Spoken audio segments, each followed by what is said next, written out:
Forward to the cloud. All right, showtime, everybody. All right, back to screen share. Okay, I'm screen sharing. Wonderful. Good morning, everybody. My name is Kimi McBurney with Allied Home Inspection. Today, I am really excited to dive into this webinar. Whether you're here live or you're watching this in the future, we're glad you're here. Really, I just want to have a frank conversation. I didn't really prepare too much, but wanted to, like I said, welcome everybody and kind of talk about how this event came to be. My why, unfortunately, just I guess a month ago, a little bit, maybe 2 months ago, I did lose a friend to suicide, and that was a member of our real estate community. And I know there's been other loss in the recent past in our community. So it just felt really necessary to talk about mental health. Obviously, that's kind of the extreme, but I feel like we all feel it on a daily basis. I say it often that we're on this roller coaster of real estate together, whether you're a real estate professional or you're real estate adjacent. Like Parker or myself, we go with the ebbs and flows just like everybody else.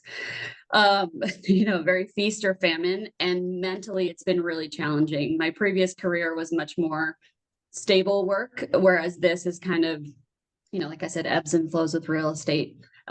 So that's really just my why. I really want to now kind of turn it over to the professionals and tell you how this morning's going to flow. So first, I'm going to introduce my awesome friend, Parker Knudsen. Like I said, he's a lender, so he's on the roller coaster of real estate with us. But he also has some personal experience with mental health and just always been a really big advocate of that. Then we're going to turn it over to our licensed professional, Beth Orr. I'm so excited. She's going to be our keynote. So she's going to have the lion's share of the time today and really walk us through some tactics and talk through some mental health strategies. And then Jen Metters is going to put a nice bow on it. So she also has ties to social work and the mental health industry, but is also currently a real estate business coach. So she's going to kind of listen into everybody and really, like I said, tie a bow on it and put some actionable steps that we can apply right away. So without further ado, we're going to share Parker. And so Parker, yes, please, welcome. Tell us all about kind of your journey and your mental health experience and just what do you want to share with the group? Amazing. Well, thank you for the warm words and kind introduction, Kimmy. Again, thanks for collaborating on this. Mental health is not something everyone talks about, isn't something everyone feels comfortable speaking about, and definitely, puts yourself in a vulnerable position with yourself too. So just full disclosure, I have no licensure, no degrees. I've only had one psychology class in my life. So everything I'm just sharing today and speaking about is just through my own experience. To just give a little bit more about that, there's definitely depression and stuff in our genetics on my family. My grandma had depression. Unfortunately, I lost my father to suicide when I was 14. And of course, I've had a little bit of depression because of that, likely, and then probably some own personal things too. I am a father, so I really am hoping that maybe that genetic connection onto my kids can slowly get better. And of course, I'm an advocate about talking about feelings, sharing feelings, which kind of goes against the grain and just a cultural stance with men and stuff too. So yeah, a little bit more about just the suicide. I'll I'd be happy to share or invite anyone to reach out to me personally. I could talk much more about this, what I went through, the different levels of grief, some of the things I shouldn't have done or learned the hard way to do. But basically, when I was 14, I was in eighth grade and I got a knock on the door, 2004 New Year's Eve, letting me know that my father had taken his life. And unfortunately, there was no note and there wasn't really any indication on why he did that either. So he left us no note and left us a whole lot of grief and questions in our head. He left our family with a lot of debt. to try to pay back, and it was tough times, especially in kind of the preteen, 14 going into high school time as well.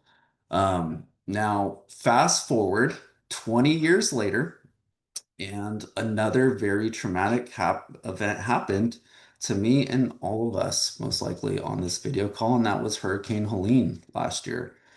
It's been a year, but I will say, even though there is 20 years of healing from that first traumatic event, there was definitely feelings and um, things I witnessed after that, and I definitely felt like there was a part of me that kind of washed down the river with that storm at that time.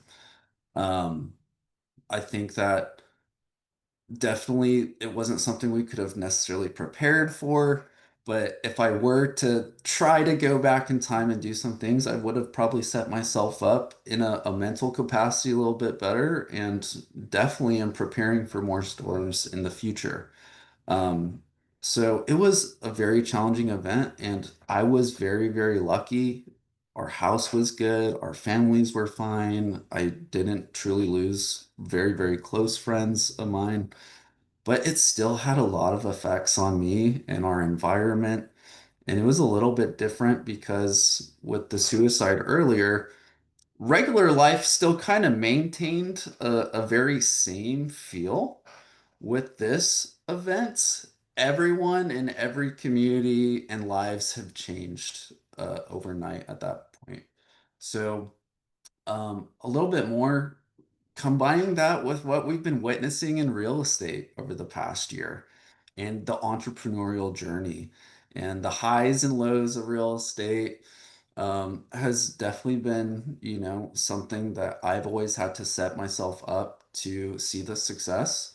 I actually didn't get licensed until March of 2022, so I didn't truly know the amazing, easy, low rates and refi booms that we had. So I've only kind of known a little bit more challenging of a market over the past few years, but there's definitely some steps that I share and give myself on a daily basis to help me with my own past trauma, to help me become a better father, to help me become a better loan officer.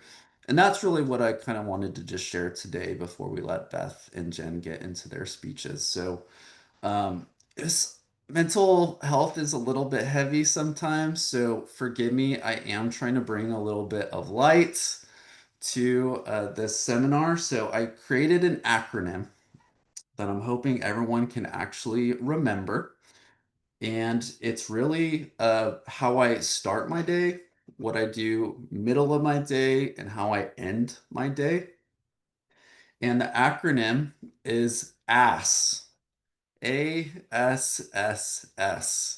And I like to say these are the things I do personally to help me not feel like ass. So, uh, at the very beginning of the day, A is an activity for yourself.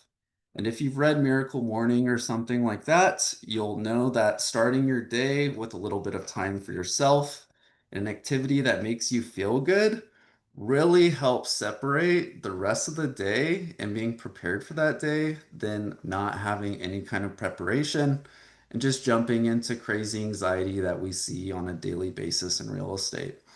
Um, for myself, I personally love journaling, and I actually tie that to the end of this day too.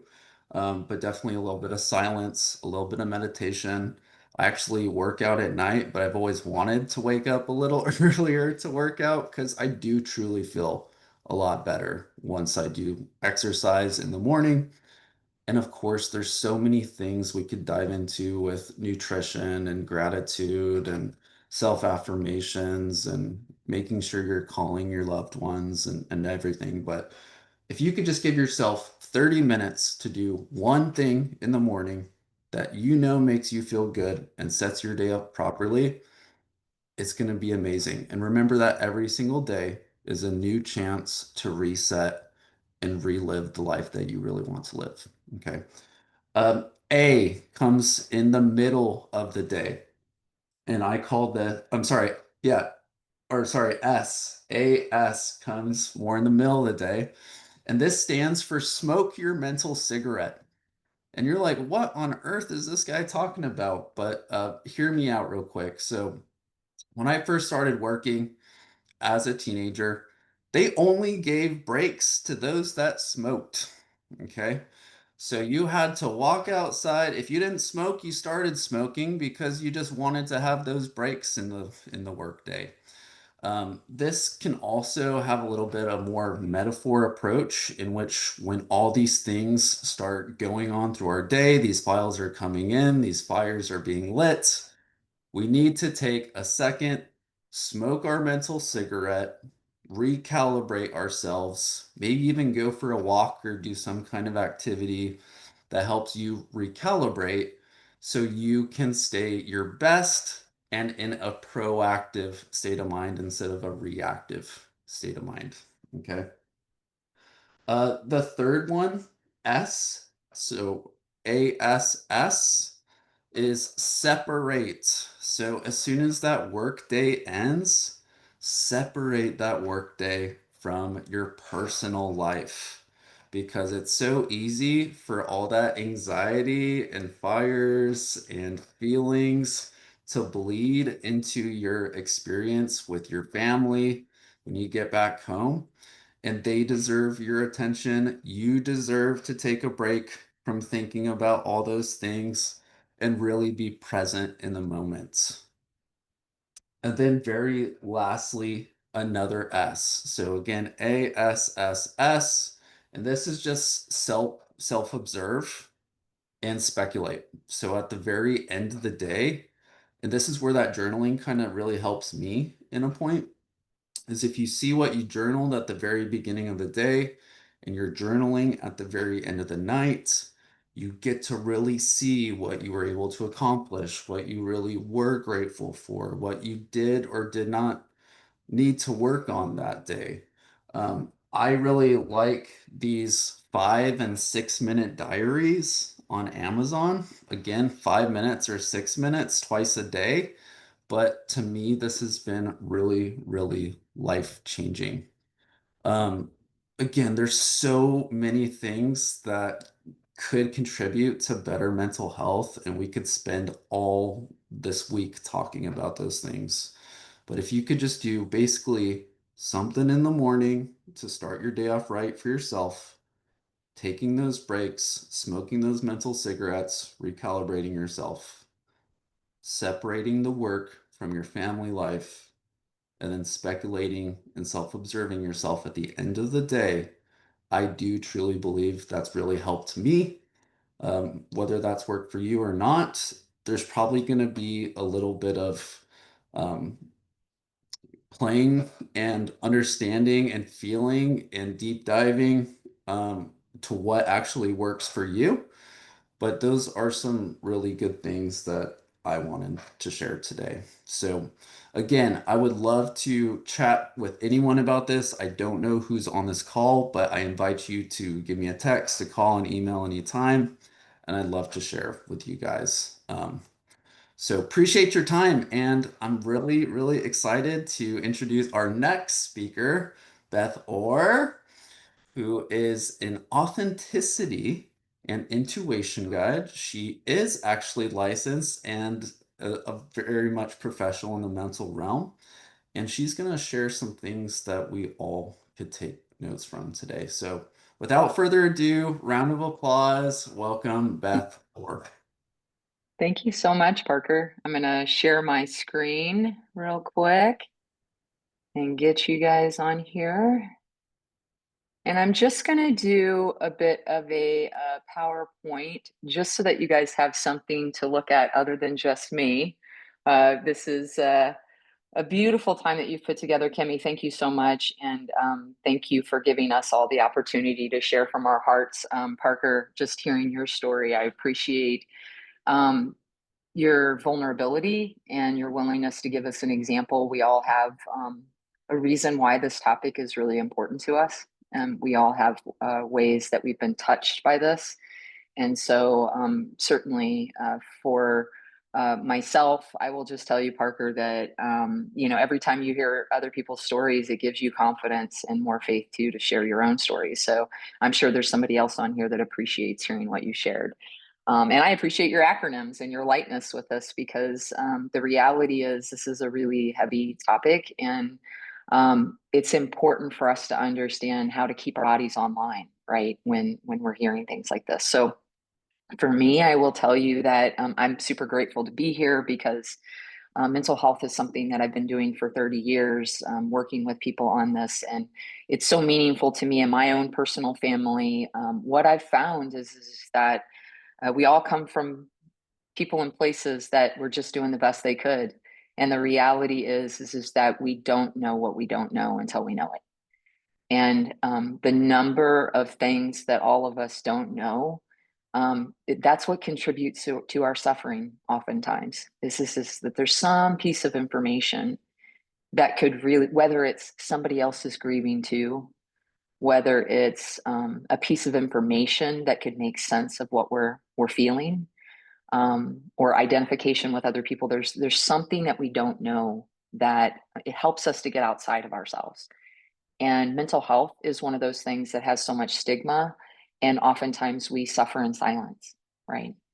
And when we take the risk to share it with other people, which is what we're wired for, is connection, then it can make a difference of our experience. And so that's our hope today. My hope is building on what Parker has shared, that I'm able to share some information that, just to be quite honest with you, I'm passionate about sharing this information because it's changed my life. I've watched it change the life of so many other people to know something that we didn't know before, and then to be able to apply it in our life and see what a difference it makes, right? So that's what we're going to talk about today. We're just going to kind of talk about maybe why this is going on right now and why this is so important right now, and then to give you some additional perspectives and considerations and tools, adding on to what Parker said. And then Jen's going to give us some great additional tools beyond that, and recognize that maybe one thing stands out to you. And sometimes that's just your next right step. It's just one thing that you heard. Just because, you know, Parker says I'm a professional in the field, it could be that Parker or Jen say something that resonated with you. That's your thing, right? And we just need one more thing right now to take us to the next step. And so really value wherever that comes throughout this time, that if there's something that kind of pings you, just kind of lean into it and just trust that that's what you needed to hear right now, and maybe explore that more. And so that's what we're hoping for. So looking next, let's see, do I have the ability to turn on this? There we go. Okay. So I just kind of want to start with stress. When you're thinking about stress, and you think about like everyday stress, it's sometimes so normal to us that we don't even realize it's stress, right? So we're going along and we're like, yeah, we've got the stuff going on in our personal lives, and we're compartmentalizing that. Like Parker said, we're going to work, and then we're coming back after, and we're hoping to kind of compartmentalize that. And we gain skills to be able to kind of pull ourselves out. But the reality is what happens to us at home affects us at work, and what happens to us at work can affect us at home. We get into a pattern of like normal stress, right?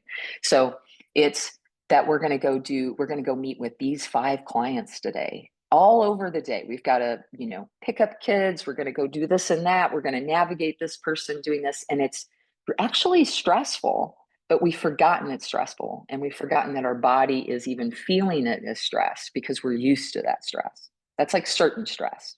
We know what's going to happen, right? And so what happened is that when you have events like COVID or the flood that happened last year, that's a whole other level of stress that makes the previous stress not feel normal anymore. It surpasses our capacity to handle it, because what we used to do and what we were doing and found stressful now has a whole other level of reaction inside of us. And this is the moment that we kind of remember that we're just biological beings. We're humans, we're mammals, and we're having automatic reactions happen.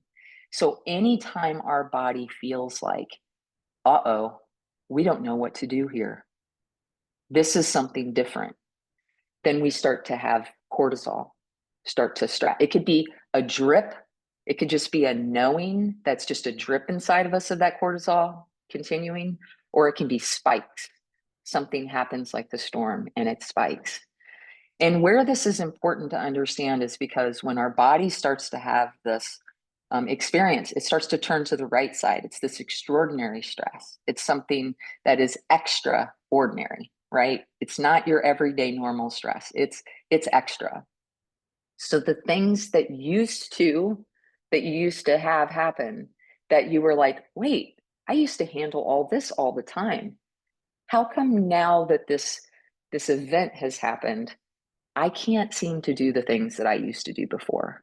And we start to judge ourselves. We start to wonder what's going on. Is there something wrong with me? And I have people often say to me, is this normal? That is one of the most common things that we ask. Is this normal? But we don't always have a space to ask it.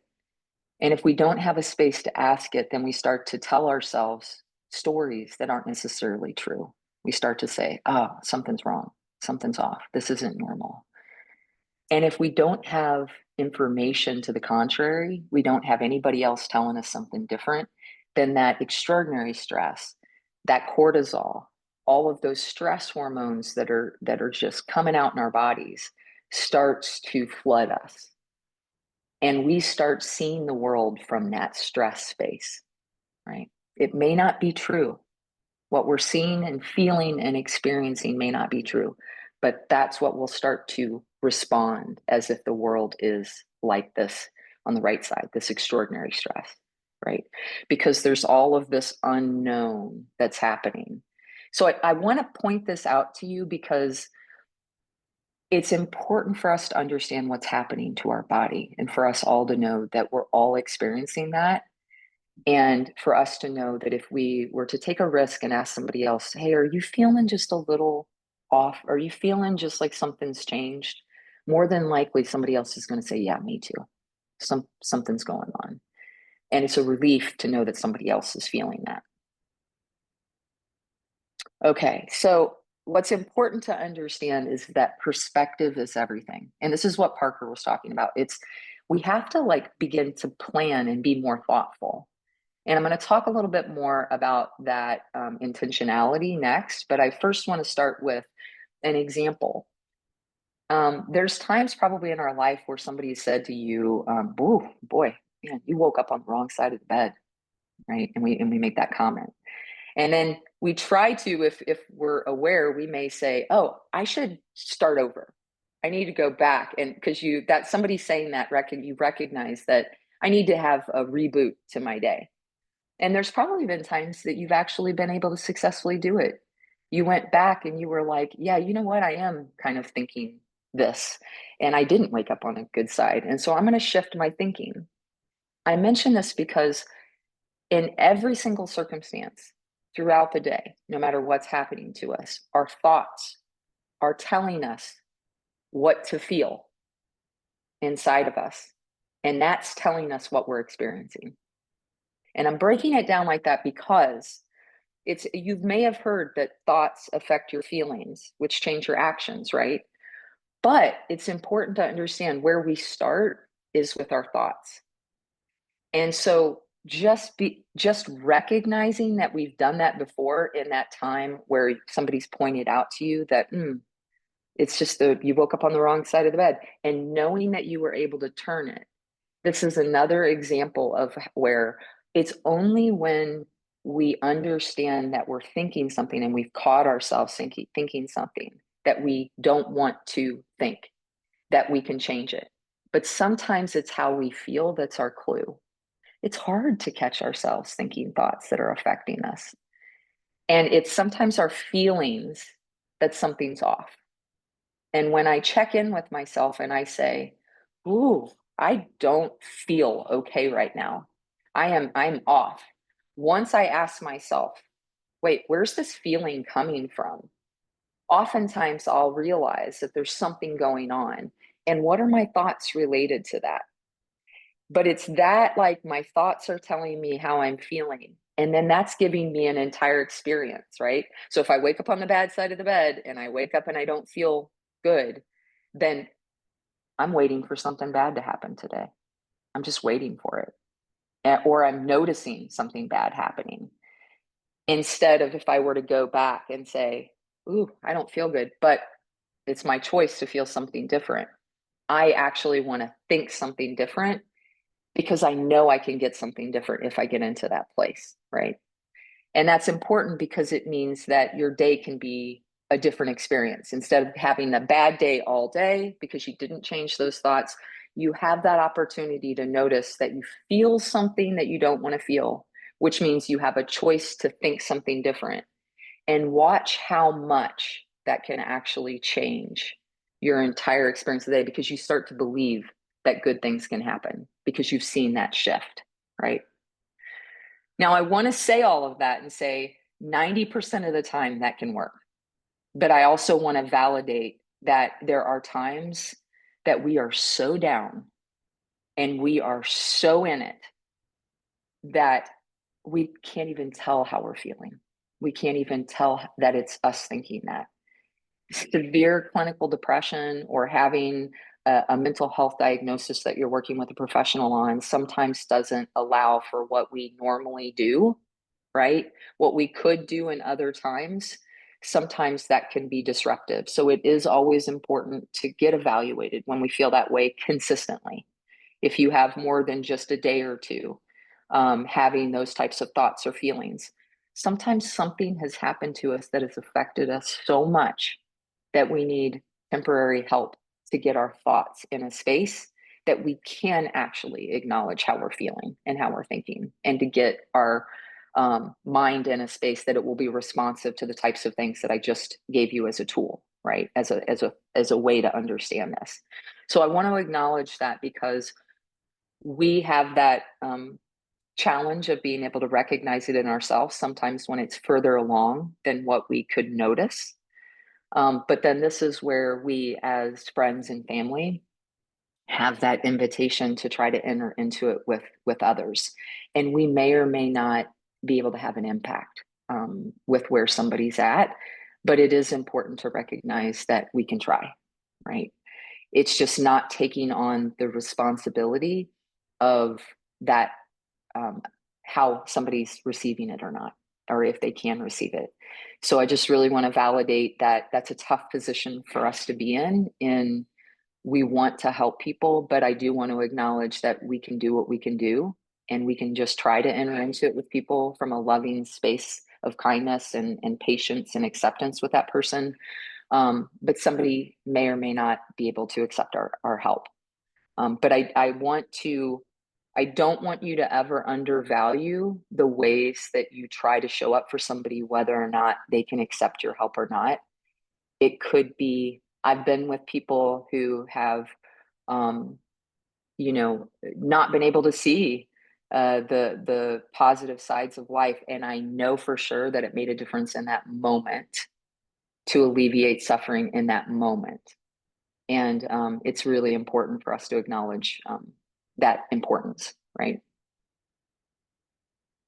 Okay, so when we're planning for stress, Parker talked about that morning routine that he has, which is great. And it's different for everybody. I have what I call a mind, body, spirit plan. I literally have to do this. I've been doing this for 6-7 years, where I have this columns with like Monday through Sunday, and I've got rows, and I'm like, every morning I'm going to, like, I could forget to brush my teeth in the morning and the evening, but by God, I put it on there. I'm like, I'm going to brush my teeth in the morning, and I'm going to brush my teeth in the evening. And that's because I want to know that when I look at this list, it's so important to me, because just routines are important, that even if I fall asleep on the couch, I'm going to get up and I'm going to make sure that I brush my teeth before I go to bed, right? I've made that commitment to myself. The other thing it'll say is mindfulness, 10 minutes, mindfulness. Right. It doesn't have to be meditation. Sometimes people see that as a dirty word, meditation. They don't necessarily like meditation because it's hard. to just be silent. But mindfulness is, it's time to eat dessert, and you want to enjoy every bite, and you're tasting it as it comes into your mouth. You're experiencing that. You're being present. You got to do that anyway. You're gonna eat the dessert. You're gonna have it. So if you're gonna have it, can you enjoy it? Can you actually taste it? Give gratitude for it. It's like it seems like something small and insignificant, but when our bodies are stressed, every dose of happiness and joy that you can give it matters. Remember that.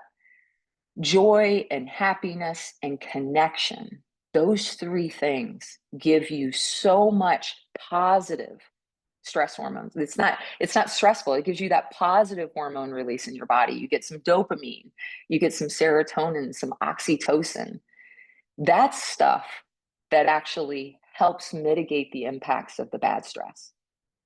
That's stuff that your body produces. So every time you walk with your friend and you don't even say a word, you get a drip of that good stuff, right? So remembering that every single thing that you're doing, but we're planning for stress. We're planning for it. We're saying every day, I'm just going to put in my day, this is ways that I mitigate stress. And that's what my mind, body, spirit plan is. I know that every day something that I experience is going to trip that trigger. And so I'm going to have less of that trip, and I'm going to have more resources and supplies inside me with those positive hormones to be able to handle that stress if I just prepare for it all the time, right? And Parker alluded to some of this. I'm just going to, point out, sleep. Sometimes we get interrupted sleep. We're waking up in the middle of the night and we didn't before. So we have to have plans. What am I going to do? How am I going to maybe reach out to a healthcare professional and make sure that you have what you need? Maybe you take some melatonin through this patch of time to get a good night's sleep. But don't underestimate the importance of your body being the best version it can, just even physically, to absorb the emotional stress, right? Because our physical body is the entity that actually takes this emotional stress. It takes the emotions and it absorbs it. So the more we can give good stuff to it and prepare it, the better, right? So just be thinking about the point of it is to make sure that we're the best version of us that we can be to absorb those hormones that are going through our body, right? So we're taking breaks. Sometimes Parker said, you can only get a break if you're smoking cigarettes in the office, Can you maybe, what are some other reasons you can take a break? I actually had an office there that was a thing, Parker, where people were like, how come the smokers get a break and we don't get a break, right? And so we started to say, hey, you don't have to, you get 15 minutes a day. If you choose to smoke, it's not a smoke break anymore. You get 2 breaks a day, right? So making sure that people understand, you do what you want with it, but it's your time to make sure that you're doing okay. And we have plans that we have for those times. And so I would have down on that plan that I would go near a tree. We had one tree on campus, and I was like, "Ooh, I'm going to go stand next to that tree. I just want to get near it. I just want to feel nature." And I would look at it and feel like I was in a forest. Like I was in just the one tree in the forest, and I would just imagine that I was there, and my body would start to be all happy because it would feel like it was activating the memory of being in a forest, right? And so what can I do? If I got 15 minutes, I'm going. My trunk looks like I'm on holiday all the time. I've got a hammock, I've got a blanket, I've got chairs. You never know when I'm going to go past a park and I see someplace on the Blue Ridge. I'll be like, oh, I'm just going to sit out there for 5 minutes. My body feels like it sat out there for 30 because it just got so much joy. So I'm looking at every little opportunity to fuel this body up and make sure that I'm planning, right, for how this feels. Something you may not have ever had to do before is to break things into manageable steps. You're like, oh gosh, I used to go 2 hours in a row of doing this task when I was stressed, right? And now you're noticing, oh, not on autopilot anymore. I can't do those things I used to do. Now I actually have to be intentional. I have to plan. I noticed that I can't do that anymore. What if it's just okay? If it's okay that you right now, for example, I'm going to give an example. We just had last week, we got told on the anniversary of this hurricane that there was another one maybe coming. We were feeling it. I felt it. My family felt it. My friends felt it. My community felt it. Everywhere I went, we were feeling it. Nobody had to talk about it, but yet people were starting to talk about it. They were like, oh, we just can't take this right now. And this is an autopilot reaction. Even if we hadn't have had the storm, there were people feeling it. But then on top of it, even if we hadn't have had like the storm anniversary, we were feeling it. But we were feeling it specifically because there was another potential time of another storm at that same anniversary. Our bodies will remember that last time that happened, and it will start to automatically do a script. You may be feeling it in your body right now, just me bringing it up, because it's reminding you of a couple of days ago. And it's important to note that because this is a clear connection. This is a storm happened, and now we're having this reaction because another potential storm has happened. But Parker was giving you an example of something happened 20 years ago that got dislodged more recently, right? And so remembering that the last time we felt this intensity of feeling, that memory and those memories are going to come through. It's going to be a string of those memories. So it's not just, you may be like, well, why is this coming up now? It's just a potential threat. It's not even real. It's because your body is remembering that time in the past where you were feeling this, but it actually did happen. And so your mind's starting to think, oh, this is what you prepare yourself. We need to be ready, right? So we're trying to have a different outcome, but like you all just realized, it didn't happen. And we were preparing for something and our bodies absorbed the response as if it did, but it didn't happen. And so we all have those moments in our lives that it's either directly connected and it makes sense and it's clear why we're feeling it, or it doesn't make sense why we're feeling it and we don't know why. But I want to reassure you, it makes sense. Everything makes sense when you understand what it actually is linked to. And you may not know, but you can trust that it's your body being truthful to you. This is stressful. This is hard. And you've gone through some things. And so how we plan for this is to be intentional and plan every day as if it is going to be a stressful day, because it is. That's the world we're living in right now. Is we've had COVID, we've had the hurricane, we've got environmental things going on, and some part of us feels that, and yet we still have these incredible moments of joy. We still have these incredible moments of connection. We still have events like this and people who care and are trying to help each other, right? So there's still incredible opportunities for joy and compassion and kindness for each other and towards ourselves, despite all that's stressful in our lives. And this is an incredible resource that, as we're talking about like understanding things and how important it is, I really recommend that you look at this Master of Change by Brad Stulberg. He talks about in our life, because you may be wondering, how come I can't just have some things kind of go back to the way that they were? It seems like there was this moment pre the hurricane, and I'm trying to get myself and my community back to that, or maybe even the industry back to that. And there's some sort of like desire to get things the way that they were before.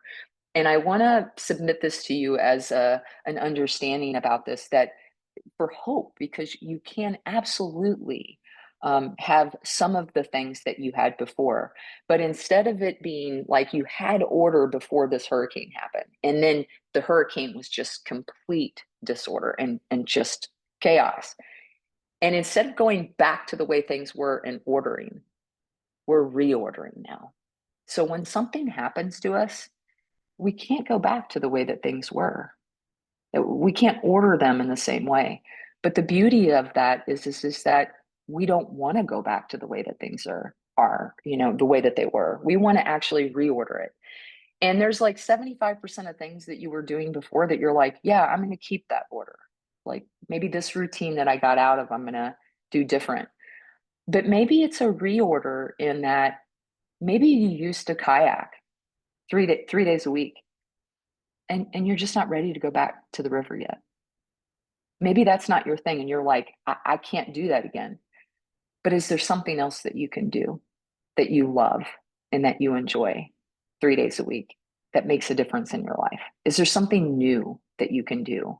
Can you ride your bike? Because that doesn't activate you as much, right? It doesn't mean that you're not going to go back to kayaking. It just means that maybe you're not ready yet, right? It's not time yet. And this is an opportunity for us to have that patience with ourselves.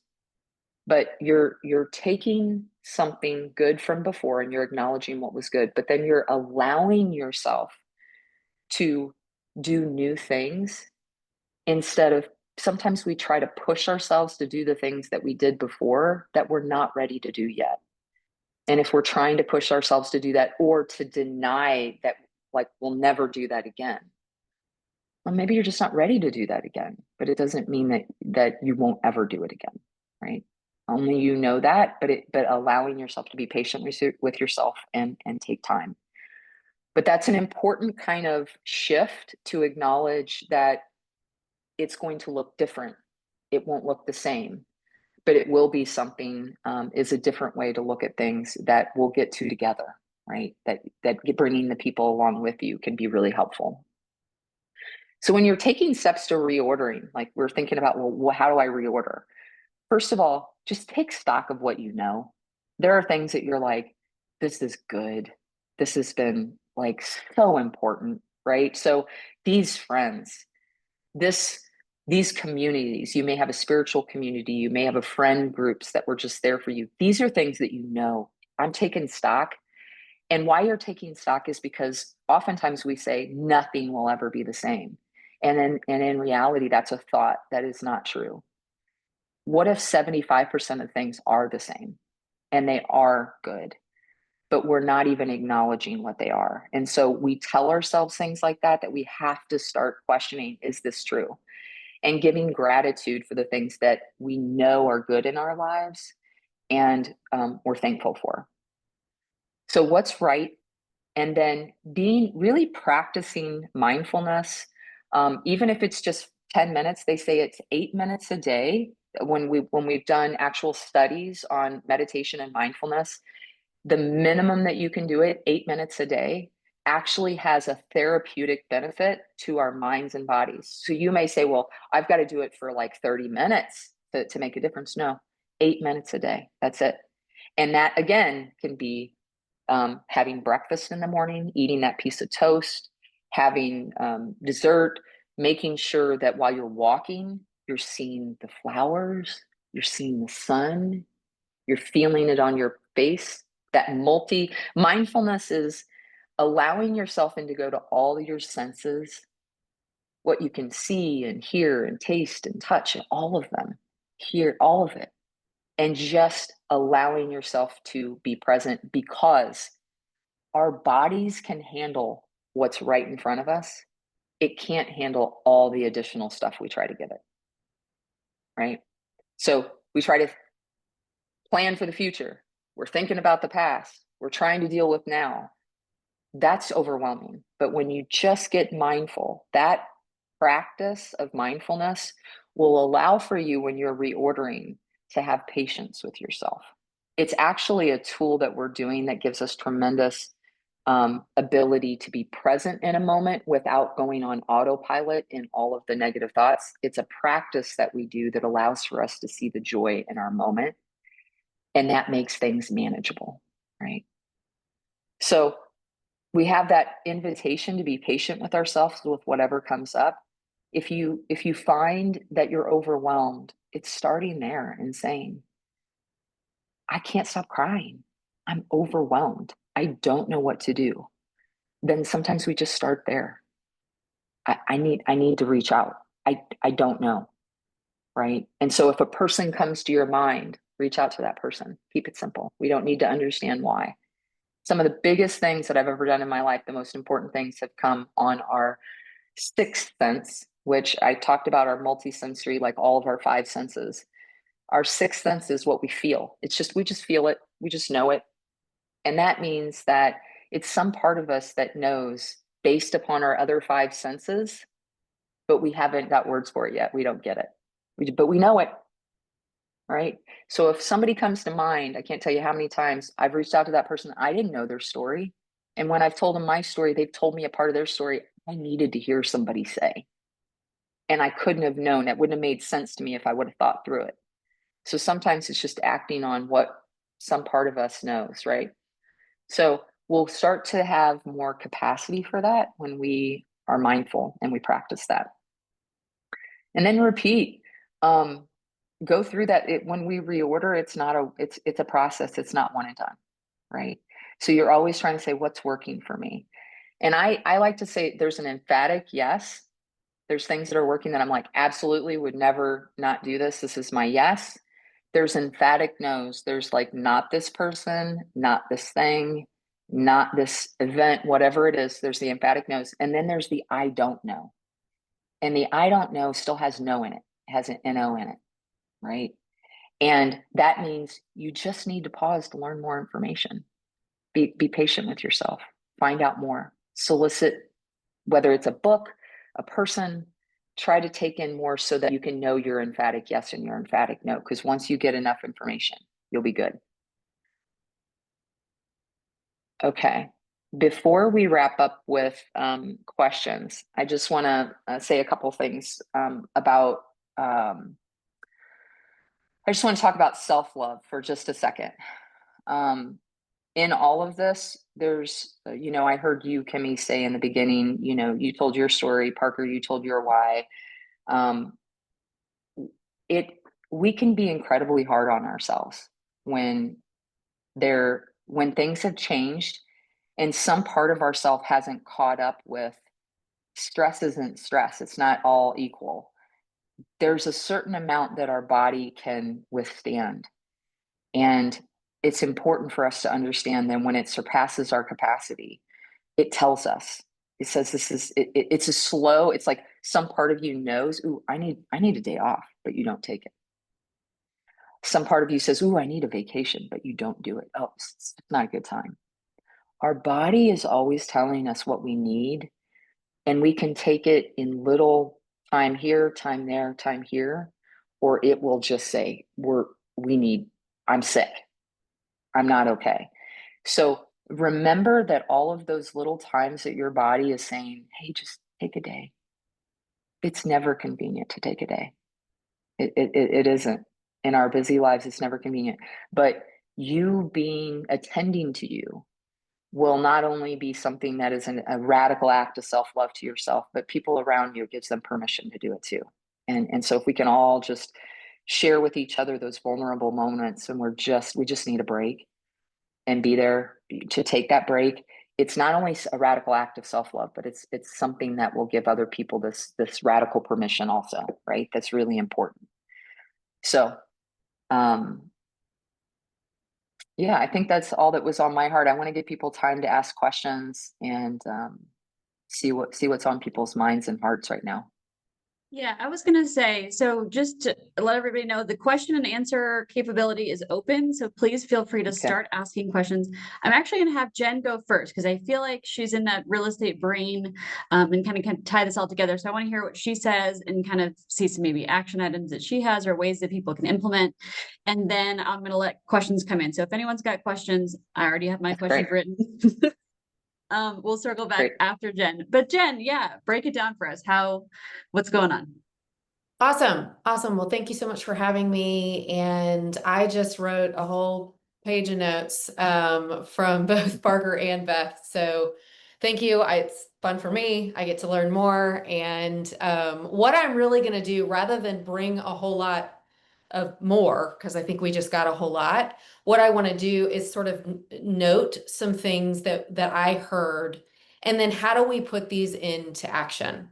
Right. So a lot of what I do, and I don't know if you guys have been here too over my career, is I go to these amazing trainings or listen to people speak and I write these amazing notes, and then somehow they roll around in my car or my bag or whatever. And then later I like find them and they're all crinkled up and I'm like, that was so good. Why didn't I do anything with it? Right. And so what I'm always looking to do is how do I get into action very quickly about the things that I learned, right? And not in an overwhelming way. So we're here talking about mental health and talking about how things in the last maybe your whole life, maybe the last couple of years, certainly since COVID and Helene, and some of the things that have been happening in our community, in our smaller community, but also our larger world, there is a whole lot, right? And if we take all of that in at once, we can feel pretty paralyzed. And so what I'm always encouraging people to do, and I heard Beth touch on this and Parker touch on this, is let's find the next right thing, right? Let's find the one thing that's resonating in this moment that feels like the thing that's going to be the simplest to do. Because I'm always telling my clients, we've got to find a win, right? Especially when we're in overwhelm. How do we find a small win and something that feels manageable, but that's going to stretch us a little bit and that's going to address some of this overwhelm or some of these feelings that are coming up for us. So I heard many things kind of come up over the last 45 minutes that I think are helpful, but I want you to think about for you, what is the one thing that you can put into place quickly? And so the other thing is that we've got to do it almost immediately. I always say, like, if we can get into, you're the most motivated you're ever going to be for 20 minutes after this call, right?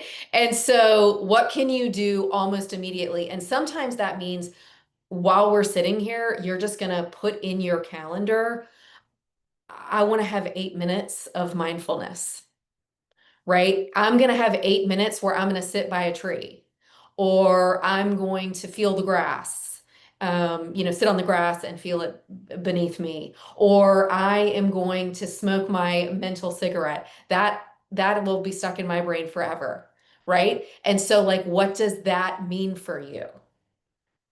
How do we take that break? And what I would challenge you on is taking it off a screen, right? And really getting into your body.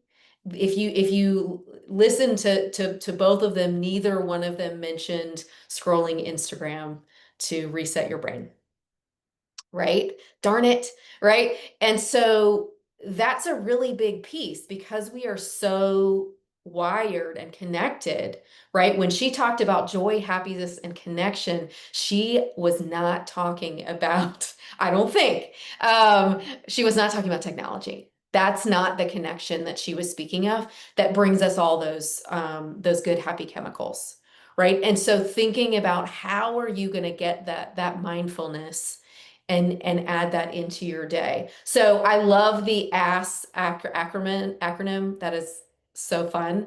And I'll teach my clients that because that's they'll remember it, right? And my kids, frankly, that would my teenage kids, that would be a good one because they'll remember it because it's a bad word. So I love that. And if that feels overwhelming, if all four things feel overwhelming, pick one, right? Just pick one. Do that. Do a half of one. Exactly. Begin thinking about what is one way you can implement this. So those are just things that I want you to think about from that standpoint. In regards to business, it's also it's the same thing, right? How we are internally is how we're going to show up in our business. I always tell people lead generation, I know everybody's shoulders just went like, oh, right, when they heard the word lead generation, because nobody wants to lead gen, right? It's the hard part of sales. And yet it is the thing that gives us the most return. So what I would say to you, and what I used to say to folks when I was running a team, we would do a morning check-in. So everyone came into the office at 8:45 to start lead gen at 9. And what we would do is at 8:45, we would go around and we would do gratitude, right? Because when you're in gratitude, when you're speaking gratitude, you cannot go into negativity. It's like your brain doesn't allow it, right? So we would go into gratitude to start with. And then the second thing that we would do is we would say, all right, 0 to 10, where are you this morning? Right? And we would just do a quick mental health check-in. And if folks were below 6, we would say, you know what? Go take some time. Because if you start lead generating at a 6 or below, you're not going to be effective. The people you're calling are going to feel that energy, and they're not going to show up for you, and you're not going to show up for them, right? And so rather than waste the time, go do the thing necessary. Go walk around the building, go breathe some fresh air, do something to get your sort of mental state up a little bit, to practice that mindfulness. Eat dessert slowly. I love that idea, right? Really slowly and intentionally bring your body back down to baseline so that you can show up differently for that lead gen, so that you're going to have more of a positive result, right? And I'm not, that's not, you can't just decide that you're going to be below a 6 every day to avoid doing lead gen, right? That's not going to work. However, it is about that body and mind awareness and that connection of like, oh, I just had a really difficult morning. I have a bunch of children, right? And so some mornings are not great, right? And I had to acknowledge that the transition from drop off at 8:15 and this 8:45 wasn't long enough. Sometimes it is. Sometimes I could put in my music and I could get myself in a different mind space and I was ready to roll at 8:45, and sometimes I wasn't. And so can I practice some of this mindfulness to get myself into that space? And here's the thing is, if I do it intentionally and practice some of these things that Beth and Parker talked about, I can do it in 8 minutes. It doesn't mean I have to miss the whole day of lead gen. It just means that I've got to reorder, right? And reset. So my challenge to you is to come up with one thing that you can take away from today that you can implement. And I would recommend go ahead and put it in your calendar right this second, so that tomorrow or later today, you can implement. I love the 8 minutes. That just like really, really helped me, because I can get into that mindset of I've got to have an hour, I've got to have this, I've got to have all this time. So that 8-minute reset, I can sit in a parking lot for 8 minutes and breathe, right? So give yourself that 8 minutes. Let's go ahead and put it in your calendar now, and then we'll open it up to questions. I love it. Thank you so much.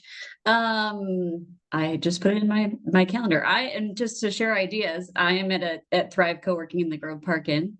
And I was walking in and I was just admiring the building and the architecture, and just it's such a cool space and all the stores. But what did I do? I rushed right in and I got to get myself started. So I was like, I'm going to go back downstairs and I'm going to, after this, and just wander, right? Maybe turn my phone on silent and wander. I love it. Okay, so I had a question, and we do have a question in the chat. They're kind of the same. It's a loaded question. This is probably going to go to Beth first. This is addressed to Beth. So I feel like we're talking to kind of two crowds, or everyone maybe has two things on their mind. It's your personal, right? So how do we as agents, so her specific wording was, there are days I just need to go back to bed, but I feel like my livelihood would fail. How do you find the time? That's the age-old question, right? So it's same with me. So it's like, okay, first things first, how do we take care of ourselves? How do we put our oxygen mask on? But then unfortunately, this person and I did share the same mutual friend who committed suicide. And so her second question was, ooh, like, how do you identify this in somebody else? How do you support them? How do we get them the help they need. So sorry, Beth, that's two very loaded questions. But so one, yeah, my livelihood's at stake. I want to go back to bed. How do I deal? And then how can we help others? Yeah, so I'll start with yourself, right? Just looking at yourself. The biggest thing with taking care of ourselves, and there's two different types of things. There's the in the moment thing, which we call like I call it safety plan. In my other world, I call it like my own safety plan. So it's the stuff that we do in the moment. It's the 8 minutes of mindfulness. It's the when I have a moment, I take out, like, you don't think it's a big deal, but I take my blanket out and I go sit in a park for 10 minutes because I instead of getting somewhere 10 minutes early, I'm gonna be in the park 10 minutes, like right there under a tree, right? So there's those things you can do in the moment, the 3 breaths, the thinking about somebody that you love so much and letting the joy come through your body and experiencing it. Those things. And then there's the self-care, and that's the stuff you do every day that just makes sure that you're okay. Seeing your friends and family, going to see that friend, calling that friend that you're like, I never take time to call that friend. And that friend's so important, and they really are. Like doing those things that you say, what is it that is so important to me? What are my short list of things that in my life that are non-negotiable? And then making sure that I do those things in my life. Because if I don't, some part of me is aching that I may or may not be acknowledging, right? So if you can kind of do that self-analysis and say, am I taking those little 10 minutes here and there? Am I doing those little deposits because they are really important? Am I taking care of myself? Am I spending my time with the people, places, things? Am I doing the things that I want to do? And then in that moment, if you say, yes, I'm doing all those things, and still, I want to go back to bed, right? For myself, I would say, I go back to bed and I acknowledge that and see if that works. I listen to my body and I actually say, my body knows what's right for me today. And I'm not going to see it as bad, and it's not weak. It's actually a strength in me that I know what this body needs. Right. So I go back to bed. And sometimes it's 2 days in a row that I need to go back to bed. But if I keep having to go back to bed and I can't seem to stop that, that's when I'm going to call my doctor. That's when I'm going to call somebody who knows me. I'm not going to go to the ER. I'm not going to go to the urgent care. I'm going to go to somebody who knows me. And I'm going to say, I need some help. The other thing is I will say, this is really important. My friends and family know when I'm well, warning signs when I'm not. I've told them, hey, if you know me, like if I suddenly, I'm a talker. I love talking about stuff. If I suddenly don't start talking, then I want you to come check on me. I want you to be there for me. Here's what help would look like when I'm in that state. I'm going to tell you ahead of time how I want you to respond to me. But I use universal precautions. What we do for fires, what we do for natural disasters, I use universal precautions for myself with my friends and family. And I say, if you see me in this space, I give you permission. You're somebody I trust to come to me in this way. Okay. The other thing is that if we get into that culture, we can encourage the same thing in the people around us, right? Like, how do we support each other in our industry? How do we support each other, close friends? And you can show that to somebody else and ask if you can be that for them too. You can say to somebody, hey, I noticed that I'm struggling more now, and do you have the bandwidth if I need somebody to come, like, to reach out to me? Here's what I would need. I'm willing to be that for you too. And instead, sometimes we go to people with I noticed this in you, and then they're like, no, you don't notice anything in me, that we're protecting it. But sometimes an opening can be, if we offer it in ourselves first, then somebody else can receive it back. So that's just a thought, is to offer what you need and share it, and then see if somebody accepts the invitation back, and they may or may not. But to that also, when you're talking about other people, I first just want to acknowledge we can't know what other people are thinking or feeling. Sometimes it's when people look the most like themselves and they seem like they're taking a turn for the better that it happens, right? We just don't know. So I want to acknowledge whatever I say with that. But I will say, if we notice a change in behavior, that's a time to maybe reach out and just say something as simple as, if you notice that somebody's seeming like quiet all the time now, not doing things that they used to enjoy doing. They always used to say yes when you go to this place after work, and now they're saying no. Those types of things are opportunities to say, can we go for a walk at lunch? Hey, can we go to lunch together? I miss hanging out with you. Can we? And just trying to engage from that perspective, or if you, you know, if just asking them directly, like, is there anything that I can do right now? Just letting them know that you notice something, and have they noticed something? Because sometimes you're so far in it that you can't even see it. You know, you can't see it, or you think other people. You get in your head and you think other people don't care, and it's just not true. You know, so if we can do anything that combats or puts a little seed of doubt, then let's try, right? But again, we don't know if it's going to work, but the simplest of things is what I would say. It doesn't have to be anything magical. Being there, letting them know that you're there, letting them know that you care, looking them in the eye, telling them that you see them, that you're there for them, doing something simple that you used to do, like just something that puts you in front of them, that combats the thoughts that they're having. And that connection is usually something that can kind of get somebody into that space, right? But the walk and lunch is a big deal. Like, it's something that you can do, that could be helpful, and again, it may not be, right? Yeah. So kind of follow-up question. So same person.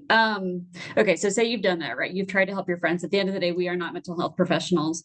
And this you can provide later if it's not something easy to do on the spot, but it's like, okay, say you've done all that and you're like, this person's in a really bad place. What are the local resources? Like, what if you don't have a doctor? How do you, because I've had this before, where I needed something medical, I need a primary care or something. And right, you go to the internet and no one's taking new patients and all these things. So what are some actual professional resources if you're like, I've done my thing, it's not working, like, what can I do next? Yeah, there are mental health platforms that I can send you that people can go to, that will absolutely see them right away. There's an EAP. Most companies have EAPs. I don't know, as far as like from an entrepreneurial perspective, if people have that lined up or not. I will tell you that there's a local company called Integrative Family Health. One of the things that I really love about them is they do like when you sign up same day, it's like a boutique kind of like mental health / physical health kind of place. And so like if you sign up that same day, they'll do emergency sessions that same day. So whether it's I just can't see the good in life, or if it's a UTI, like it's literally like whatever you have going on right now today, if you sign up, then you're in, right? And so that is something like that, a way that you can get into a primary care, start establishing a relationship, but with somebody who's going to track you in the future, because urgent care and, ER are not going to be that ongoing relationship, and they're not going to track you nor know you. But if I'm going to start a relationship right now in this moment, then I'd rather start it with somebody who's seeing me in this moment, who can help make sense of what they're seeing, and then follow up in a way that's responsible to say, am I okay to see you on Monday, or do I need to get you some more help right now? Right? You want to get in front of somebody who can ask you some questions, that knows the extent of what you have going on in your thinking, right? That can get you the kind of help that you need. I love that. That's perfect. And just to kind of recap for everybody on who's watching this recording, I will share the resources. So Beth, if you can kind of just summarize those and we can get those resources to people, I think that would be fantastic. That's all for the questions in the queue. And did any other panelists have any last words or any questions yourselves to summarize? I do. Couple things. Do you want Jen or Parker to go first, or do you want the last word? Doesn't matter. Yeah, doesn't matter. I'll wait. Kind of or gesture. Do you want to go, Parker? So yeah, I was just gonna touch a little bit on that too. So man, there's been times in my life where it wasn't even just going back to bed. It was hard for me to get out of bed. And sleeping felt better. to my brain and those dopamines and stuff than real life was giving me. And there was a fear to just kind of see what I knew was going to happen in that day. For me, I found that all the things I talked about are definitely things you need to put in process, but definitely have some kind of instantaneous thing for yourself to make yourself feel better. Kind of like kindling with a fire, like starting with some very small sticks. For me, it was music. If I put music on right away, like in seconds, I was already starting to feel better. Breathing patterns, mindfulness. There's some different things you can touch on your different pressure points and stuff. If you could just start thinking one thought, and something that really changed one of my philosophies for that perspective Beth was talking about too is they say we have somewhere between a couple thousand thoughts a day to like 10,000s of thoughts a day. Who knows how much, but if you can try to make more of those thoughts positive, the law of attraction really is real. Like it's like gravity, like make your own lemonade. Just try to start thinking about some happy things. If you can't say happy things about yourself right away, then start saying happy things about the people you really do love. And then hopefully that starts to kind of trickle into your own mental philosophy in yourself. I love it. And then so I'll just say, Jen, any last words or anything, or we can let Beth wrap it up. The only thing that I will say is just from a business standpoint, the first question about sort of getting at it, feeling like you want to go back to bed. I think that one thing that I always recommend to folks is if you're to that level of overwhelm, I agree with Beth. It's like sometimes you just maybe just need to do that. I think other times it's about, man, I lost my train of thought. I am so sorry. Other times it is about really looking at what led you there, and how to get in front of that. I remember my thought. Sorry. Here we go.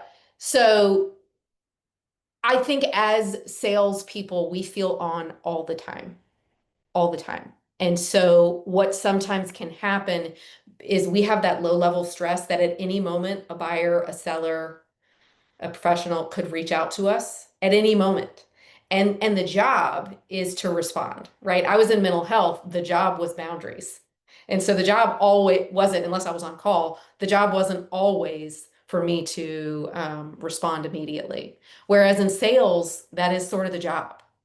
And so one thing that I recommend is if you're feeling that level of kind of burnout or overwhelm, or like I just need to go back to bed, it may be that you need some uninterrupted time, that you don't feel that low level. Somebody could reach out to me at any moment in time. And it depends on your personality. I live with somebody who can move in and out of that. Somebody can call him and then he can be sitting on the beach 1 second later, and like he doesn't take any of it with him, right? And that is brilliant and beautiful, and I aspire to be that. And not everybody has that same personality, me being one of them. And so for me, I have to be really intentional about how do I get the time and give myself a container that doesn't feel like somebody is going to be needing something from me at every moment. And so where I think that can be very useful is if you have other real estate agents or other people that you are friends with or connect with, you can be like, you know what, I'm going to go take the day and go on an 8-hour hike, and I'm going to be without my phone. Can I direct people to reach out to you if they need something? Right? It's okay to do that. It's okay to go on vacation and not be completely available to your clients. I think that you can have somebody else that does that for you and not lose the business. Because I know the fear is the loss in business. So I just want you to think that through, is like, what are ways in which you can set yourself up for success and to get some time. And if you've just worked, I remember one time I counted backwards, and when I was working with buyers, and I had worked 28 days in a row, and I was like, well, no wonder I feel terrible. Now it only works like an hour some days, like just showing a property, but my brain never got the full break that it needed. And so I needed to ask for support in those moments, to have somebody else cover for me so I could take a full break. So that would be my recommendation business wise, is make sure that you've got that set up. And if you don't, get with some people, because I talk to millions of real estate agents, and they're all feeling it, and they all would be like, yes, please, at being reciprocal to that time. I love that. I might Thanks for give some letting me get tangible there. ways to implement that, because I think it's fantastic. I have got a phone hack where I have an away message. So if you have an iPhone, and I'm sure an Android can do it too, if you set it in driving mode, you can set an auto response, and you can change it to whatever you want. So right now, if anyone texts me during this webinar, they got an auto response and said, I'm in a webinar, because exactly right. As long as people know, but it's the stress of, oh, they text me and they think I'm not responding. So put an auto responder, or to your phone point. I've had real estate agents exactly like, get a buddy that'll do it for you, right? Tit for tat. Like, I'll do for you Monday, you do for me Tuesday, or vacation. Work your way towards a voice over IP number where you can reroute the calls. Or I have some agents who physically have a second phone and will hand that phone to somebody, right? Like, here is my actual phone. Please watch the text messages. Please watch the phone calls. So if that's helpful to anybody. So yes, thank you, Jen. I appreciate the interpretation into some real life things. I've got my mindfulness in my calendar. I'm so excited. So, okay, Beth, bring it on home. I know we're right at the end of our time. So what you got? One tiny. Yeah, Parker has, yeah. So everyone knows the golden rule, right? Like, treat others the way you want to be treated.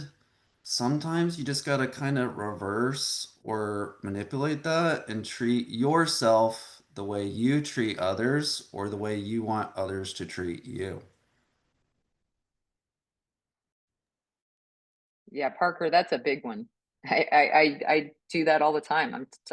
When you talk to somebody, like, really help them. Like, if you say, how would you feel if another person had this experience? When you see somebody else with the experience, you'd offer so much grace, or and then with yourself, you're like, why am I beating myself up? The same scenario with somebody else, I would feel totally Your different, best right? friend couldn't get out of bed for 3 days, Yeah, mommy and junk yeah. for a week straight, you would say something to them. It's right. Yeah. Yeah. Right. And I think we forget sometimes, to Jen's point, I mean, as entrepreneurs, we don't have Friday, like Saturdays and Sundays off, right? Like, a lot of times it's like, we used to get those days. We used to know in the evenings we were off. If we were a Monday through Friday, 9 to 5, or we know we're going to get the evenings and the weekends. But as entrepreneurs, like, sometimes we don't take full days. We get little hours here and there. And we say it's because we love our job and we love what we do, and it's amazing. But here's the thing, our nervous systems need it, right? So even though, yes, we are enjoying life and we're choosing this path, we forget our nervous systems need a day off, not just a few hours off. We need consecutive time off. So if, to Jen's point, if your body is craving a break, and you're like, I just can't get out of bed, it could be, maybe that's the only place that you're allowed to feel that way. Like, I know there's been times in my life where if I have to be to that point where I am physically in bed for me to feel like I can take a day off. And I say that because, I'm hoping that people, that you're generous, like, to where you give yourself that capacity, where you have more places, to your point of sharing that obligation, that when you're off, like, somebody else, like, takes that time and they take your phone, or they take those messages, or they can take those calls. But you really do, your nervous system needs that time off. The last thing I just wanted to say was, just a plug to Jen's point around technology. Just a plug for, somebody said something to me a month ago, and it's just completely changed my experience online. They said, clean up the clicks. And I was like, what do you mean? And they were like, you're forming your experience online. It's just massive marketing. It's just responding to what you say you want. So if you want to see every bad situation that's happening in the world, just click on it all, because it's going to keep giving you every bad situation in the world. And to the law of attraction with Parker, hey, the universe is like saying, hey, you like bad news? Oh, I got more for you. Here you go. Here's more bad news. Every single thing we click is creating our reality. The world, we're all living in the same world, but we all get a different thoughts from people as to what it's like to be in it. And so I actually have to, a strategy I have is to take 10 minutes every day to look at what I consider to be news sources that I can trust, that have fair representation, that I can get a clear image of, as a citizen, what I'm responsible to keep track of in this world. Like I give 10 minutes a day to get informed. And then I do not click anywhere in social media on that. I do not click on anybody's thoughts around it, because they are now informing me and it's affecting my experience in the world. And so just remember, what do you want to get from social media? And then click those things, because you're going to get more of that. And then be very intentional about where you get the rest of the things that you may be clicking on right now, but it's not contributing to your well-being, right? So being intentional about that and aware that we're all getting what we say that we want from that experience, right? Love it. Thank you so much, Beth. I so appreciate all of you, Jen, Parker, Beth. Thank you guys so much for your participation. If you're watching this live or in the recording, I'm going to ask all my panelists and any resources they mentioned. And I know Beth also has additional resources and courses. If anyone wants to deep dive, go ahead and send me those links. I will email them out to the registrants, but then also this will be on YouTube, and I'll put it in the description there so anyone can access those anytime. So again, thank you so much, everybody. We're going to go ahead and conclude. I hope you all have a wonderful rest of your day and get your 8 minutes of mindfulness. Go smoke your cigarettes. Thank you so much. Have a good day, everybody. Thanks, everyone.